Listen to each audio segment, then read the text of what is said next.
Welcome to the May edition of Growing Chatham. I'm Tiffany Hancock for North Carolina Cooperative Extension, Chatham County Center. April showers is bringing us May flowers. That means pollen, which means headaches, itchy eyes, watery noses, headaches, sore throat. Oh, the list goes on and on. Thank goodness for allergy medicine. Let's see if I can get through the May podcast without sneezing or coughing. So here is what's coming up in May from the Chatham County Center. To access the links to the stories, the registrations, and the videos, visit go.ncsu.edu/Growing Chatham 525.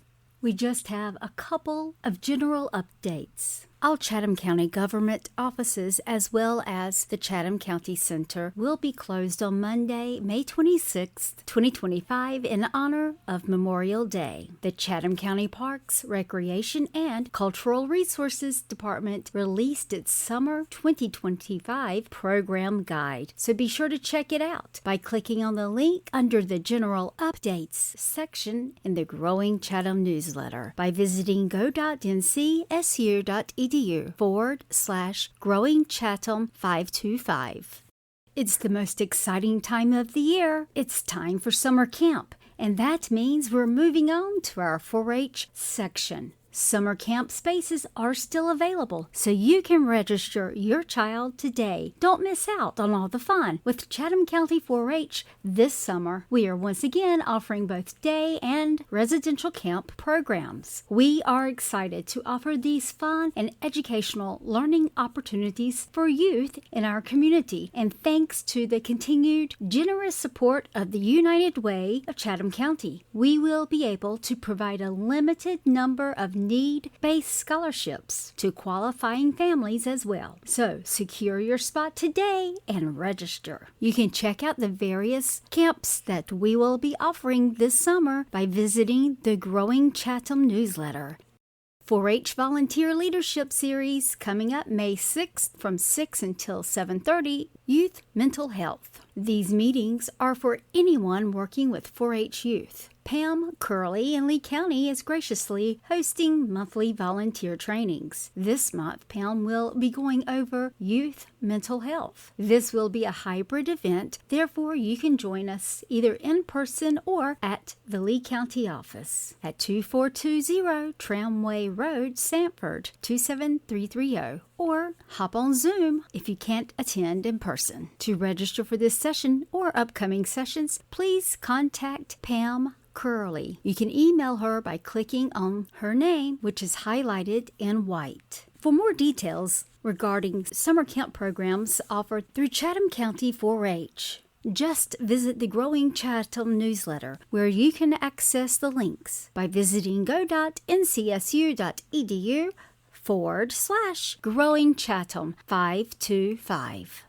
Let's head out into the garden. Here are some updates from Matt Jones, Chatham County Horticulture Extension Agent. Red imported fire ants in North Carolina, biting and stinging pest. The red imported fire ant continues to spread across North Carolina, due in part to favorable climate conditions that aid its natural spread. At the same time, increased residential and commercial development contribute to their spread and infested sod, nursery stock, soil, wheat, straw, and other materials. Although fire ant stings are not fatal for most people, they are very painful. Eradicating fire ants is difficult and not really practical in many cases. However, you can manage infestations and reduce the risk of getting stung. You can find out more by visiting the Growing Chatham newsletter and search under the Home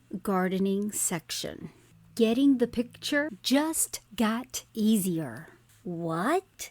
The curated collection of plant images is just one of the many useful features on the Extension Gardener Plant Toolbox, and downloading those images for use in garden signs, blogs, and presentation just got easier. Thanks to Extension IT specialist Jason Young, the Plant Toolbox now has an embedded image downloader. You'll see the Download Image button under every photo.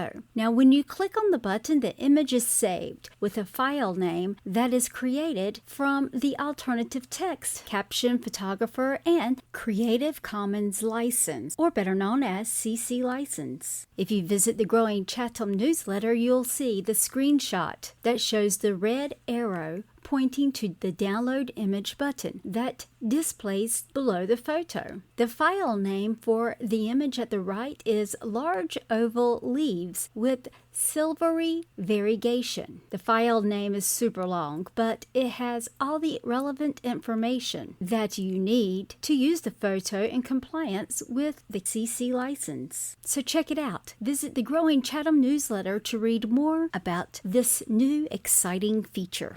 Let's find out about carpenter bees.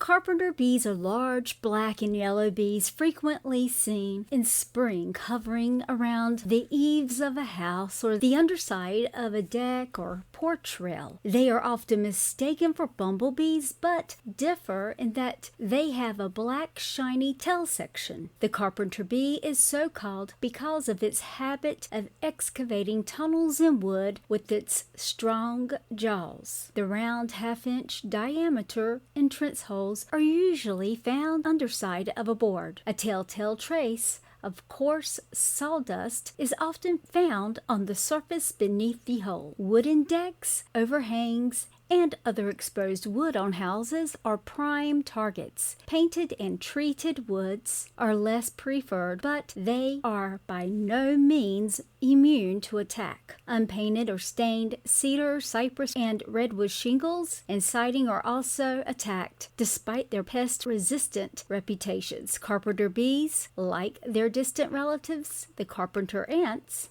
differ from termites in that they do not eat wood as food. They simply excavate tunnels for nesting sites. You can read more about carpenter bees in the Growing Chatham newsletter. I want to add my little story, and you will not find this in the newsletter. You'll only hear it here on the Growing Chatham podcast. Just be mindful of curious children who tend to explore and stick their fingers into places they should not. I speak from experience. I was old enough to know better, but yet I still decided to poke my finger into a hole drilled by a carpenter bee in a wooden post. Now, unbeknownst to me, the bee was resting inside, and those jaws took a significant bite out of my finger. Now, let me tell you, that bite was far worse than a honeybee sting. I was a teenager at the time, so I was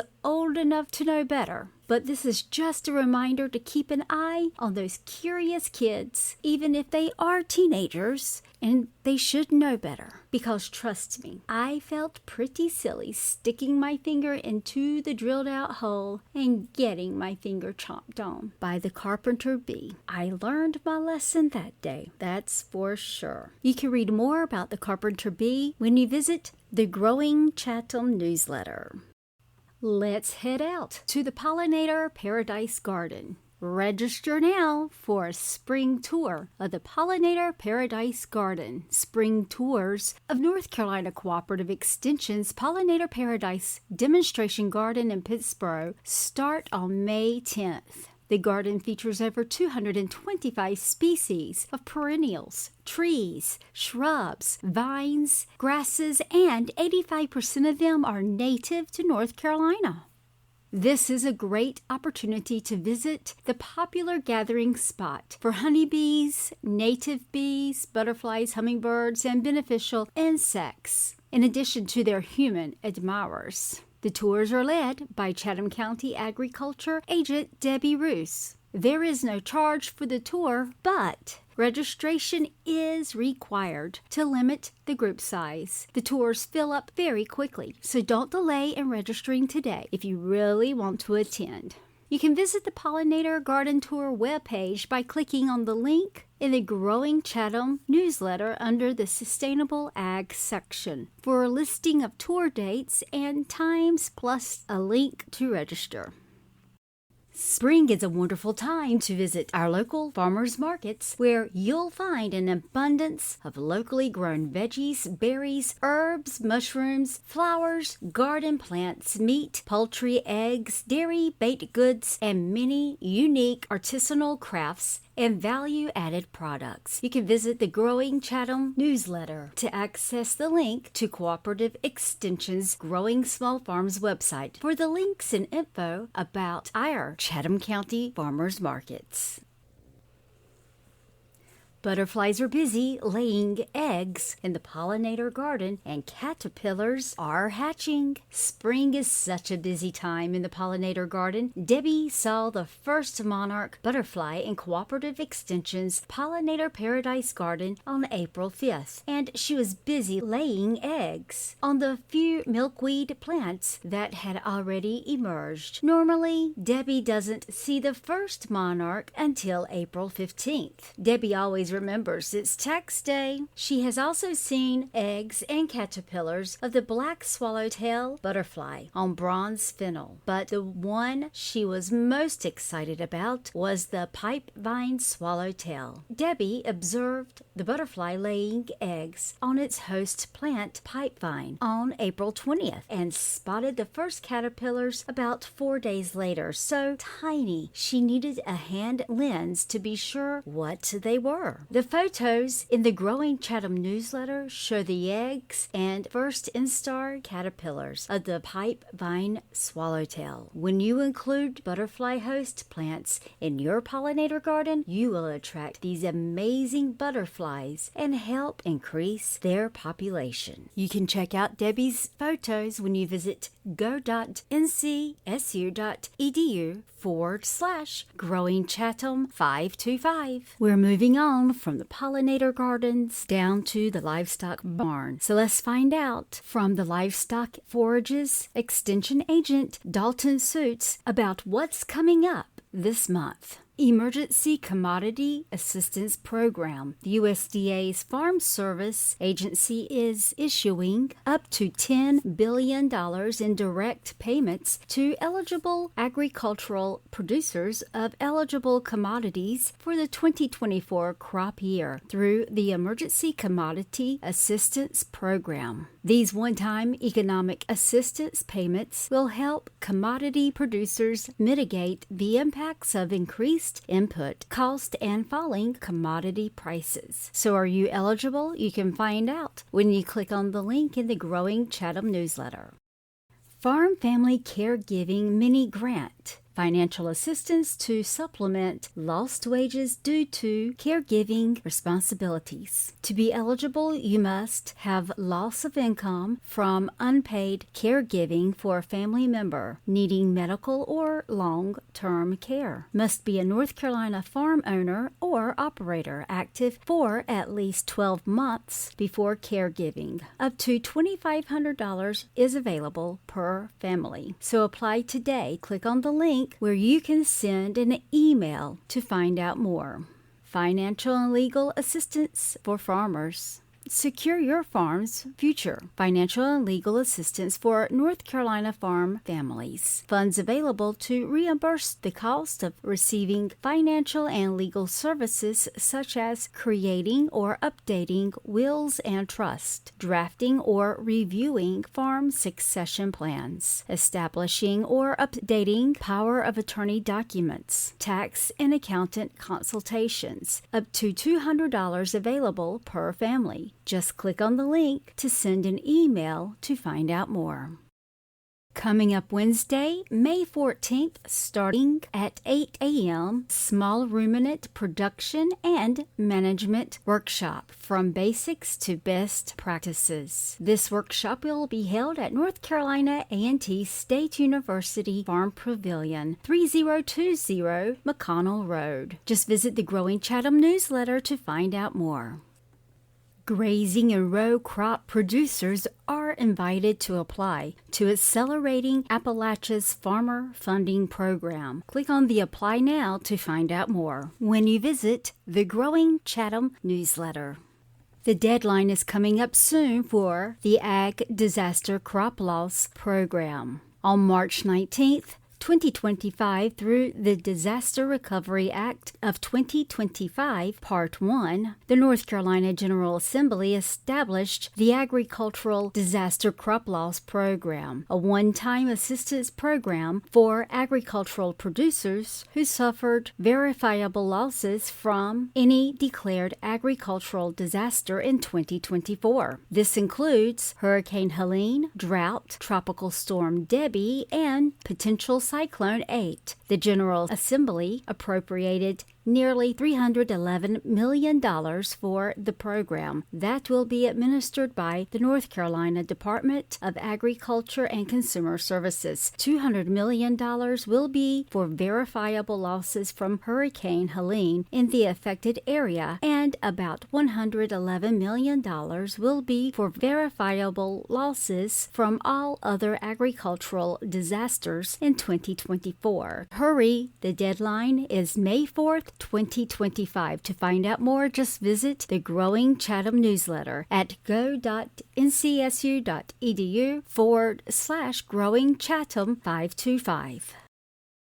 Coming up next is forestry updates from Dr. Ginger Cunningham. Ayers property in North Carolina. What is it, and why should I care? Heirs property is a complicated, vulnerable form of property ownership in which wills are absent and land is passed down informally for generations. You can read the full publication from North Carolina Extension by clicking on the link in the Growing Chatham newsletter.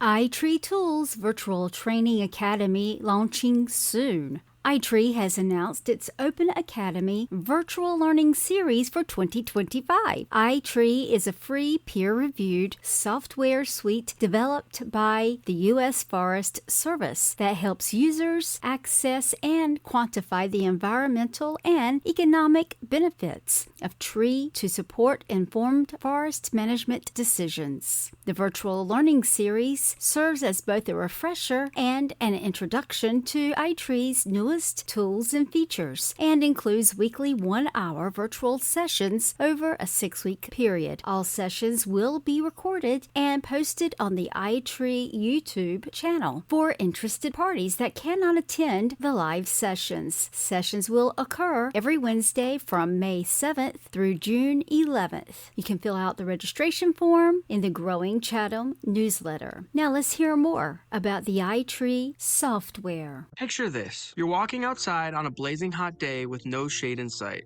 The polluted air is hard to breathe in, and you can't seem to recall the last time you felt a sense of nature surrounding you. This is the reality for many communities around the world, although it doesn't have to be. Introducing trees. Trees work 24/7 to enhance the quality of life on Earth, where rising temperatures and poor urban planning is making it harder to find natural forms of shade. They are a cost-effective method to remove greenhouse gases and toxic pollutants, giving us cleaner air, water, and soil, all while reducing the effects of climate change. By investing in planting and caring for trees, we are investing in our future, making our communities more resilient to climate risks, including flooding. Trees serve as summer air conditioners and winter windbreaks. With strategic planting and maintenance, trees make the places we live, work, and play more comfortable and energy efficient. When you're a mess, trees can help you de-stress. Where should we be planting trees? What types of trees provide the most benefits and save the most money? The answers to these questions can all be found with iTree. The iTree software suite of tools offers free, user-friendly platforms to calculate the benefits of trees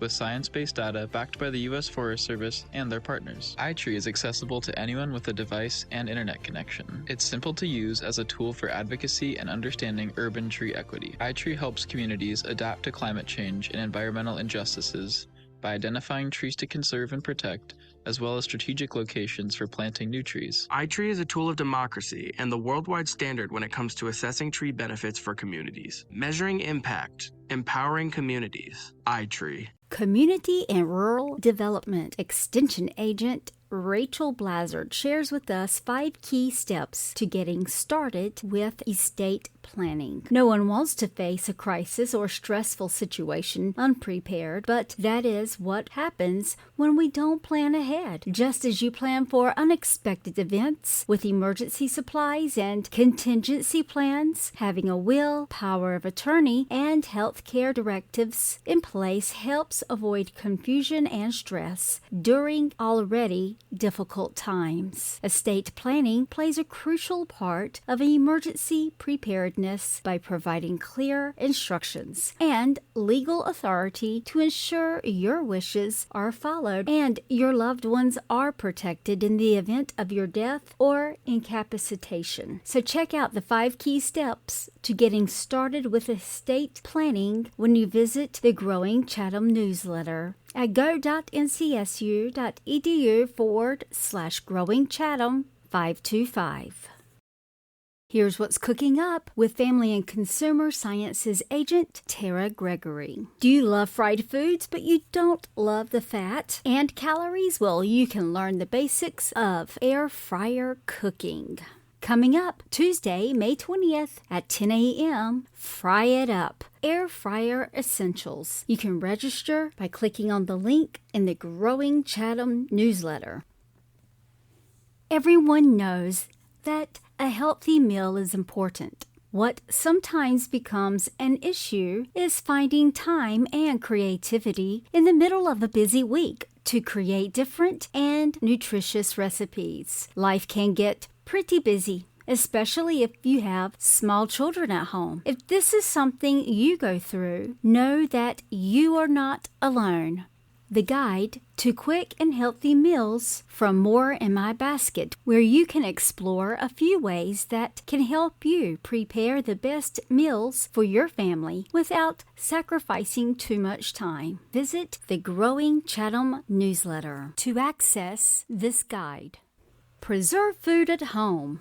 Coming up Thursday, May 8th. Freezing foods, methods for safety and quality. Learn how to freeze foods properly to keep them safe and tasty when you attend this virtual class. You can sign up by clicking on the link in the Growing Chatham newsletter. The class again is on Thursday, May 8th at 1 p.m. Coming up Thursday, May 22nd, water bath canning workshop, zucchini pineapple. Learn how to safely preserve zucchini pineapple with our hands-on water bath canning workshop on May 22nd at 3 p.m. Just click on the link in the Growing Chatham newsletter to sign up for this class. The cost is $10.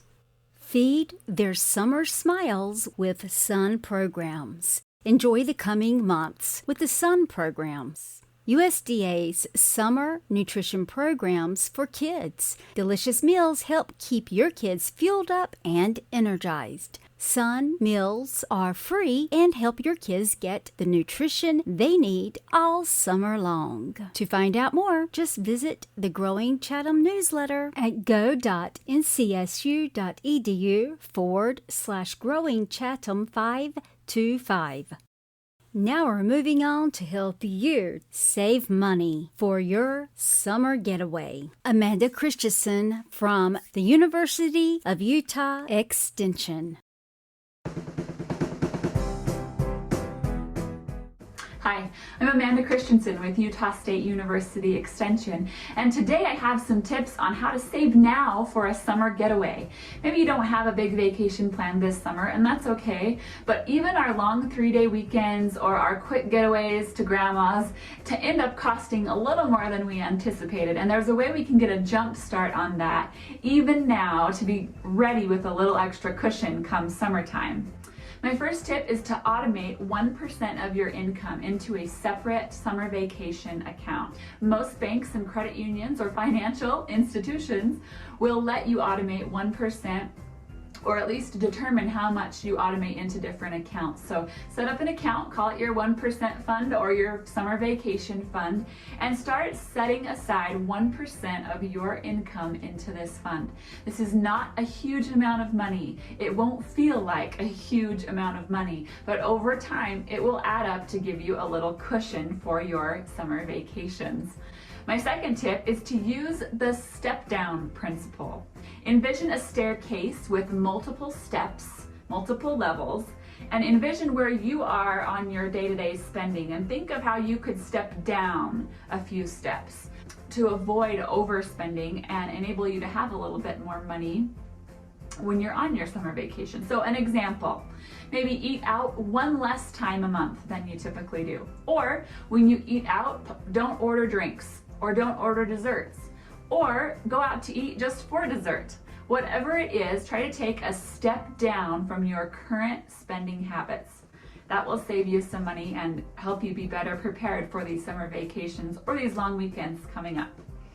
My third tip, it is tax return season, and what better thing to do with a tax return than take a chunk of that, set it aside, and be able to use it to spend for a summer vacation. It is always smart to take a little bit of money to reward yourself when tax return season comes around. I would also suggest paying down debt or putting that money towards other financial goals, but it is certainly would recommend rewarding yourself a bit. So if putting some of that money into a separate account for summer getaway expenditures is a way that you feel like you could reward yourself, then take the opportunity to do that. It's time for our ag history lesson. Did you know that there used to be a catfish farm located right here in Chatham County? Let's find out. Who was the owner of the catfish farm? Where was it located? And is it still in existence? Meet Clarence Allen Ritchie, but everyone around here called him Chuck. He was born September 22nd, 1919 in Fredericktown, Missouri. Chuck, he was a big dreamer, an entrepreneur through and through, always ready to seize an opportunity. He was a smart cookie. He graduated with a business administration degree from Missouri State and Ford Motor Company Engineering School. Then he joined the Navy, seeing action from North Africa to South Pacific in World War II. After the war, he worked 14 years as an executive with General Motors, but feeling it was time for a change, Chuck moved to North Carolina around 1960, diving into real estate as a realtor and contractor. Chuck, he was a busy guy. Something's a little bit fishy about Chuck. I mean, literally fishy about him. Chuck decided to take a big leap and set up a catfish farm on Men's Chapel Road in North Chatham. Yep. A catfish farm in North Chatham? Who would have thought? I found some newspaper articles talking about catfish farming being a new thing in the Southeast. When Chuck heard about it, his eyes practically turned into dollar signs. He knew there was money to be made if it took off. Sure, it was risky, but Chuck was ready to go for it. He bought some land off of Men's Chapel, and by 1969, the Hunting Valley Fish Farm was coming to life. That summer, they started constructing a 25-acre setup of ponds, making it the first catfish farm in Chatham County. In the January 27th, 1970 Herald-Sun edition, there was a story published. Farmers find catfish to liking. Lunch was flown in all the way from Arkansas. The article started out, 300 farmers from 28 counties in North Carolina attended to this meeting in Siler City, wanting to know more about this new idea of running their own catfish farm. 250 pounds of channel catfish were fried up and were delighted to take part in consuming the fish for lunch while they learned more about catfish farming. The day was full of information for the potential catfish farmers. The good, the bad, and even the ugly truth about the kinks that were still being worked out because this type of farming was so new to the area. Chuck Ritchie sponsored this event with hopes to sign on new farmers to take the plunge to sign up to be catfish farmers. Dr. Eugene Hester, leader of the North Carolina Cooperative Fishery Units and professor of zoology at North Carolina State University in Raleigh, told the group that there were a lot of hazards in this catfish business. Dr. Frank B. Thomas, Extension Specialist in the Food Science Department at North Carolina State, said harvesting catfish can represent a tremendous cost variation. Phil Edwards from the State Conservation Service in Raleigh told the farmers that most existing ponds aren't well enough oxygenated for catfish farming, but draining and stabilizing the bottom of most ponds would help. Chuck Ritchie's catfish farm will be one of 2 hatcheries in the state was vying now for a processing plant to be located in Chatham County. Other states have tried catfish farming, and the income has been high. By the end of the luncheon, Chuck signed up 100 farmers who were interested in starting their own catfish farm. Chuck's catfish farm in Chatham County sparked conversations, which eventually earned him the nickname Catfish King. Sadly, the tale of the Hunting Valley Fish Farm does not conclude on a positive note. I'm uncertain about the events that unfolded from the farm's inception in 1970, but by 1977, the Catfish King was relocating to Florida to pursue new ventures. As previously mentioned, Chuck was a bold risk taker. He recognized the possibility of failure, yet was ready to embrace that risk. If you were to take a drive down Man's Chapel today, you'd have no idea that a catfish farm once occupied the 25 acres owned by Chuck. Using his background in contracting and real estate, he transformed the catfish farm into a small community into what is now known as Cedar Village. As you cruise along Man's Chapel, you'll readily spot the remnants of the fish farm, including one of the larger ponds. Unfortunately, Chuck Ritchie left us for the big fishing pond in the sky on June 14, 2001, in Pollocksville, North Carolina. His life was quite the whopper of a fishtail. The next time you're cruising down Man's Chapel, see if you can spot the Hunting Valley Fish Farm and wave hello to the fish, who are probably swapping stories about the legendary Catfish King, Chuck Ritchie. Visit the Growing Chatham newsletter to catch the video and to get a glimpse into Chuck's life as a catfish farmer. Well, we've come to another end of Growing Chatham. I hope that you all have a terrific May as we prepare for the summer season. So go out, dig your holes, plant your tomatoes, make sure they're watered, and let's get ready for some fresh fruits and vegetables for the season. And if you do not grow your own vegetables, don't forget to head over to one of our local farmers markets. They always have the freshest fruits and vegetables and meats. Don't forget to visit the Growing Chatham newsletter by visiting go.ncsu.edu/Growing Chatham 525. I'm Tiffany Hancock for North Carolina Cooperative Extension, Chatham County Center.